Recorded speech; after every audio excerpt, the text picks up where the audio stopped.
Hey everyone, and welcome to Doja's Emporium of D&D Horror Story Cringe. In today's episode, we have a tale about a player that thinks the rule of cool should override common sense, a story about blatant Dungeon Master favoritism, and much more. Also, real quick, if I sound a tad off in some of these stories, I think I may be at the beginnings of a cold, so that would be why. But with that said, let's get into it. Flavor does not trump the rules. By Reddit user GeneUser980. Hi everyone, first time posting, but I was recently in a game with a player who was trying his level best to, I assume, cheat, while justifying the actions as flavorful and complaining when the rules didn't back him up. The system is Dungeons & Dragons 5th edition. I know some people are already groaning, because D&D is notorious for shutting down cool stuff because of its fairly rigid rule set. I agree, it can be stuffy sometimes, but there are also instances where having clearly defined rules can help to handle a situation. Enter Phil. Phil wants to be that guy who always does cool stuff, because it always seems to just skirt the edge of the rules. When it's an unclear situation, the DM is usually pretty flexible. But when there are rules that clearly state what you can and cannot do, Phil will always try to make up why the rule of cool should supersede the rules. Phil: I want to roll stealth to sneak past the cultists in this chamber. DM: there is no cover between you and where you want to go, and it's not dark in here. If you emerge from your current hiding place, you will be seen. Phil: I don't want to be seen. I just don't want to be noticed. I act casual. DM: I think that would be more of a deception check, because you're trying to pretend that you're supposed to be there. Phil, not having good deception or charisma. Oh, that's such BS. Okay, then I go when they're not looking. DM: there's no such thing as when they're not looking. There's 10 people in this well-lit room, and they aren't unconscious. Phil: ugh, why do you always have to ruin the fun? Fine, if that's your interpretation, I'll just stick with the party. Yes, Phil, stealth and hiding have rules. They are actually rather clearly defined in the book. Stealth is not some magical invisibility button that you can just roll and get a free pass on. It's not killing your fun to tell you that you can't walk into an open room full of people undetected. Also, there's nothing cool about just allowing you to do whatever you want by yourself when there's other people at the table. Later on, Phil and the party get into combat. Phil: I want to unwild shape my arms so I can cast spells. DM: wild shape specifically states that you can't cast spells while you're in wild shape form. You have to drop the wild shape to cast the spells. Phil: what? That's garbage. I could do this in 3rd edition. DM and the entire party: no, you couldn't. Phil: it would look so sick though. The fighter: yeah man, let me just break the rules and have my sword shoot hyper beams like a Pokemon. Phil: whatever, I guess I just won't cast any spells then. I get that it can be frustrating when a tabletop game doesn't specifically allow you to do a somersault off of a flying dragon to land on a demon's head and plunge your sword into its skull before jumping to the ground and doing a slick flourish, because. Though I do know that a lot of cool cinematic moments aren't really determined by dice. Does anyone else have trouble with people who keep trying to justify why they should be allowed to ignore mechanics just because it'd be cool, but it's only cool because they get to do it? This isn't the rule of cool, more like rule of fool. I apologize deeply for that one. But really, I do like the rule of cool in certain situations. For example, in one of my games, we were fighting something, and it was going after our nearly dead cleric. So I had my character run behind it, damage it, and the DM let me use my bonus action to threaten it, so it would focus on my character instead of the cleric. Now, my character doesn't have any aggro type ability, but since it kinda fit with the situation, my DM allowed it. What this player was asking for was like entering a Game Genie code for invisibility. Like OP said, it wouldn't make sense for him to not be seen. I wonder if OP is still playing with this dude. If so, Godspeed OP. Let's move on. D&D Favoritism by Reddit user Anxious Pit. Playing favorites sucks for everyone else at the table. DM will ignore red flag player behavior if they are close to the person, apparently, even when all the players have complained that that person has to be the center of the tension at all times, and we feel more like followers instead of players. I don't know if every table has a favorite of the DM that seems like they can get away with anything. Example: my character Cass speak with animals, and suddenly she cuts me off and is the one talking for me in the group. The animal ended up knowing Common, I guess, so she was able to communicate with it. But come on, I spent a spell slot for that, and her charisma stats are the exact same as mine. Our wizard wanted to find a traveling magic shop that he had heard about, and he told us, but said clearly, that he would want to investigate for it in town. He has good investigation skills, but she decided to investigate for it instead, despite having a -1 investigation, and only one investigation can be done while entering a town. Our paladin was interrogating a prisoner, and she took over, despite me telling her 5 times that her character wasn't even there. She said her character was doing something else during that time because shops were closing soon, and she did not lose what she did in the shopping district to participate in the interrogation. So she got to be in 2 places at once. There was one whole session where our wizard didn't participate in the 4-hour session because she derailed his turn. While it was a good idea, and he had the same idea, but with his stats he'd have a better success roll, she just didn't give him a chance at all to come to the obvious conclusion. Why? Why allow this behavior? I love this game. This is my first campaign. I would absolutely want to play it again with all but one of my party members, who are fantastic. Yeah, by the sounds of it, there is blatant favoritism going rampant here. And by the sounds of it, OP and the other players did air their concerns to the DM, but it fell on deaf ears. At this point, the best advice I would give is to leave that game, that player, and the DM. Perhaps talk to the other players and just make a new group and have one of them or you DM. Or put up a post in a looking for game forum stating that you're looking for one. No D&D is better than bad D&D, and when there is blatant favoritism like what was said in this story, that is some bad D&D. Let's move on. My DM rage quit the campaign because I used Magic Jar by Reddit user Pathfinder 42069. I made this post on the Pathfinder forum yesterday, and some folks said I should share it here as well. I've never read this forum before, but it's great to see that there's a place to vent because my story feels like it would fit perfectly here.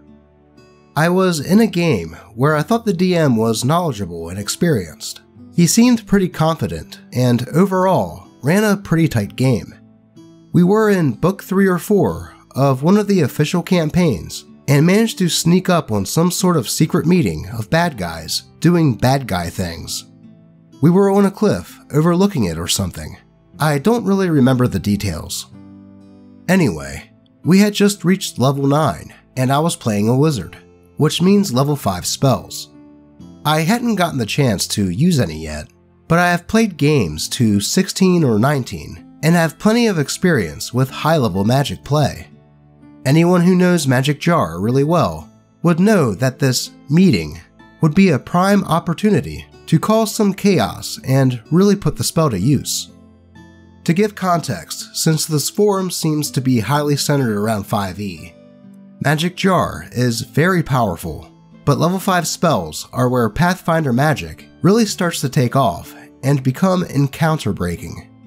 Myself and the cleric both had access to spells of this level and power, and there were others I could have used to break the encounter all the same, Baleful Polymorph being one. So I cast the spell, have the party subtly place the gem in line of sight of the enemies, but out of line of sight with them, so I didn't possess any of them accidentally, and started possessing the enemies. I succeeded on my first attempt, then tried to start a brawl or otherwise get the enemies killing each other and confused. The DM had no idea how to react and immediately put the session on hold, and basically said, "What the hell is this spell?" And when I explained it and linked him to the rules, he took one look at them and said, "Yeah, I'm banning that. No way." Obviously, this caused an issue. The group took offense that the DM was punishing the wizard for creative play, and for banning a spell that is in the core rulebook. That's not to say that core spells aren't overpowered, but if he banned Magic Jar, what else was he going to spot ban when we got to level 6 through 9 spells? Overall, it left a nasty taste in the party's mouth, but when we tried to make our case like reasonable adults, he straight up rage quit. Suffice to say, I'm disappointed. I don't understand DMs who get frustrated when their players win. Wizards are overpowered, but that's how high-level Pathfinder is. Anyone who has played level 9+ can likely attest to the fact that combat can end in one round if the casters play right and have the support of their party. This wasn't even a case of spotlight hogging, because the party thought it was amazing. I have used Magic Jar to incredible effect in games where I've possessed big enemies to help turn the tide in large battles, and it's one of my favorite spells. It sucks that OP's DM rage quit, but like he said, if he was willing to ban a spell that was in the core rulebook, what else would he say is a no-go if used to surpass an encounter? Most good DMs applaud creative thinking and problem solving, but this one seemed to have the mindset of it's the DM versus the players. This DM would likely have been prone to railroading the players, so I would say that OP dodged a bullet with this, and now doesn't have to waste his time with a DM that only wants to kill the players. So, what do you think? Let's move on. Insecure, immature player tries to gaslight me about my GMing practices. By Reddit user, Deliberator Matt. Like most here, I've had a fair few horror stories as a player, but this is my only major one as a GM. It's not as dramatic or twisted as some stories on here, but the behavior was insidious and targeted my values as a person. I'm running 5th edition for 3 dudes and this problem player, a lady. I'm a male. Most of my RPG groups are quite gender diverse, usually less than 50% men across 25 years of playing. As things got bad between us, she often made her gender an issue, essentially accusing me of handling the rules differently for her because she was the only woman in that group, which is why I'm mentioning it here. I actually had a female friend come guest NPC one time just to make sure I wasn't being sexist. The guest said that I was fine, but that problem player wasn't tolerable. Before I go further, bear in mind that this woman was around 40 at the time and an experienced tabletop RPG player, so we're not talking about someone new to D&D or just too young to know better. Before we all meet up for the campaign for the first time, I ask her what the best method of communication was for her, and she says that it's email, not social media. Cool, no problem. So ahead of session 0, I sent out, via email as requested, some things about the campaign premise, and a link to my house rules document, which is about 2 pages and very thoroughly tested. It turns out she never read it, so when I start enforcing my house rules, she flips out at me. Similar things happen whenever I enforced any rules that aren't the most well known. For example, if the party travels more than 8 hours in a day, they have to start making con checks for exhaustion. That is not one of my house rules, it's just how the game works. And when I brought that up one time, problem player acted like I smacked her in the face. Even more basic things began to be a source of tension, resentment, and accusations. The way I handle skill rolls is, I always say the DC out loud, as well as both the consequences of success and failure. I run 5e like it was an indie RPG, essentially. It's maximum transparency all the way, but anytime problem player failed a roll, she'd lose her shit. Hell, even basic attack roll failures were met with dramatic sighs and groans. In fact, I'll go further. She seemed positively triggered anytime anything bad happened to her player character, no matter how it had been set up. Whenever we tried to communicate about it out of game, like between sessions, we even met up for lunch one time just to talk about this stuff, she assured me that she didn't want to quit the game, but that she felt targeted by my GMing. I don't remember exactly how I responded, but I think I tried to be reassuring and anodyne. The accusations and recriminations had me feeling awful by the end of every session, I came very close to kicking her out, which I should have done way back at the beginning, in hindsight, as in so many stories on this sub. It was just such a strange source of unhappiness and criticism, since it wasn't based in reality, and I didn't know how to deal with it at the time.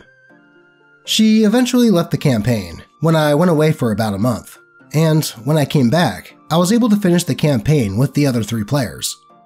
The whole experience with Problem Player, though, was just an incredible abuse of my efforts to be inclusive while still providing a challenge in D&D. So that's why it stayed with me for a number of years now. Thanks for reading. Yeah, it sounds to me like that Problem Player was trying to use the fact that she was a woman to try to get special treatment from OP.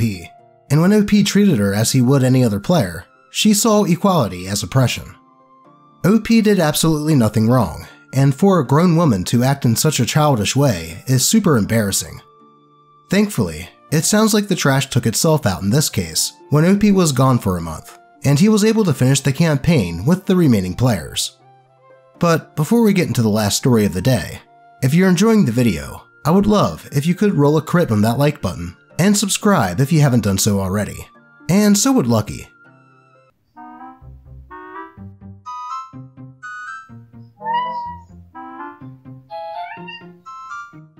But with that said, let's get into the final story of the day. How do I deal with players that think they know more? By Reddit user Mediocre Remote 2988. I just started running this 5e game with my brother, his girlfriend, and my girlfriend. We're 3 sessions in. I walked in thinking none of them would enjoy D&D, or would just want to play again. I asked what they would like to see, and I have incorporated some of the items or creatures that they wrote down. They didn't want a basic fantasy world, so this campaign takes place in the real world, where one day magic suddenly appeared. It's an apocalyptic type campaign. Their main goals are survival, leveling up, and finding out why magic and monsters appeared, all by their choice of the type of campaign they would like to play. But my brother as a player sucks. He murder hobos all of my NPCs that don't give him information or an item after a few sentences of in-game role-playing, and then takes anything of slight value. He also convinces the party to do the same thing. Last session, I implemented a karma system to try and persuade them not to kill as many people without reason. Basically, the more they murder hobo, the less people will try to talk to them, and instead try to fight them. They are in an old 1880s Western fairgrounds, where everyone dresses in cowboy uniforms.